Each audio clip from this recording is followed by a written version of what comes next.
ساعت 11 شبه تو خیابونای تهران یه مادری شبا کنار دوچرخه‌اش میخوابه. بریم یکم باش حرف بزنیم ببینیم حال اوضاع چطوره. مادر جان سلام. خوبی؟ خسته نباشی.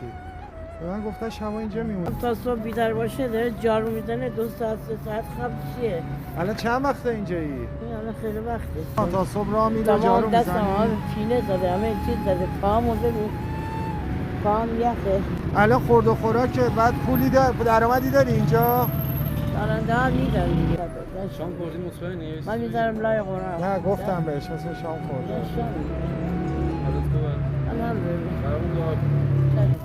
خودمو میکشم پشت دیوار. اینجا من چون تا جارو میزنم اینجا دوربین داشته. گفته معتادم میاد تو رو میکشم پول من پول ندارم که. مادر این پولا رو 200 ها حواست باشه صدی نیست ترابلا 200 چند تا هست 200 6 میلیون پوله. نمیدونم چند تا هست 30 تا 200 30 تا 200 حواست باشه. مراقب خودت باش. قربونت برم زنده باشی. بعد چم کاری نداری با من کوچیکتم زنده باشی. ما سیادیم خدا برسونه. قربونت زنده باشی. قربونت برم. مراقب خودت باش. سلامت باشی مادر.